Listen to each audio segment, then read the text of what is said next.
Here we go, Dasausage. We're going to use the lines on the ground to divide the arena into 4 quadrants. We're going to restrict play, or we're going to restrict the team into 1 quadrant per phase as much as we can. We're going to start in the quadrant where the boss spawns and only 1 tower is powered.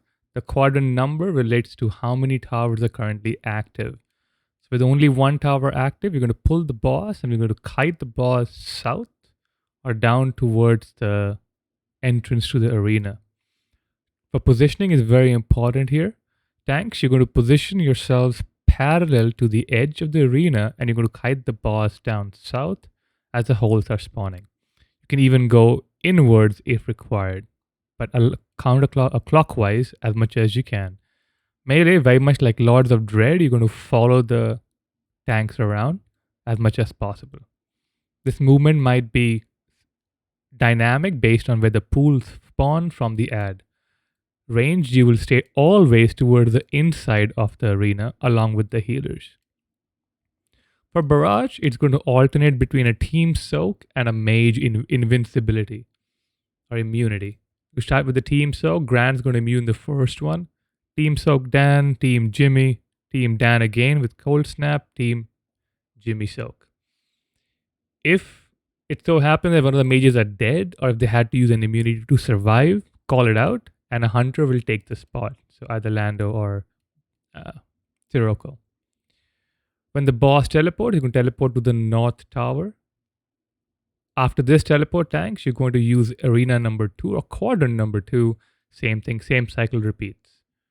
The boss is then going to teleport to the one on the west, and finally the one on the south. For the kicks are incredibly important. Most of the fight, the kick rotation is going to be tanks will have first kick, followed by the warriors, and then all other melee. Jimmy, your assignment for this fight is 90% cast bar on the ad is when you just hit your kick button. You're going to save your kick the entire encounter for when, if the melee miss their kick, at 90%, maybe even 80% cast bar, you will kick. That's going to be your priority. During the Halo dodge phase, when everybody is running around like chickens, the ranged, you're going to be on kick priority. Hunters will kick first, followed by druids, followed by all the other ranged. Dan, you're going to be on backup. So again, during the Halo movement, I want you to target the ad and make that ad your priority. At 80-85% of the cost bar, you hit your counter spell, you hit your kick button. That's the movement throughout the encounter. Now we can talk about Halo and the mythic changes. During the Halo phase, when any player crosses the Halo line, you create a point blank AoE around you. So you basically do damage to anybody in a radius of 1 yard around you. It seems pretty small, guys. It is pretty small. But due to the chaos, there'll be an obliteration arc happening. There'll be a staggering barrage right before. So because of the amount of movement involved, it is quite easy to actually overlap the AoE and kill somebody. So as you go through the line of the Halo, you do an explosion around your character for 1 yard. It's like the Ragalon explosion, just smaller. If you are a class without a displacement, you're either going to play Night Fae or Venthyr on this encounter. If it really nukes your damage, then we can look at, okay, going back to a appropriate Covenant. But until then, we can play either Soul Shape or Door of Shadows. You will always displace the second Halo. So when only 1 tower is active, whatever, you can just displace the 1. When 2 towers are active, you'll always displace the second Halo in each set. The halos are spread apart by 1 minute and 10 seconds exactly. That's when the set spawn. So the first set spawns, and then 1 minute and 10 seconds after that, the next set spawns. When there's 3 halos active, we're still going to blink the second halo and walk through the third halo like normal. If you're an OP class with multiple blinks or displacements, you pick the right class to play in the entire game. But guys, even on the last Halo, it kind of repeats, okay? You still want to continue crossing the lines satisfactorily. Melee, no melee shenanigans during the Halo phases. Please, we have a lot of damage in this team. Giga Chat DPS.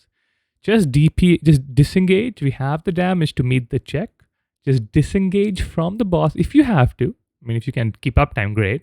If you have to, disengage to make sure you don't kill somebody else, okay? Don't kill your friend and say, oh, I was just doing damage. No. Make sure you're spread apart. At least 1 yard, I recommend going 3 yards, maybe to slash range 3, and make sure there's nobody in a 3 yard radius around you when you cross the line. Otherwise, you will kill the other person. It does 80,000 damage, so if you have more than 80,000 health, maybe it might not die, but why chance it? So if you see somebody around you, just spread. And that's it, guys. That's really the fight. Handle staggering barrage as assigned. And when I say team, what that means is the whole raid team will soak that. This includes tanks, healers, DPS, melee, ranged. Everybody has to get in. Stop what you're doing and get in.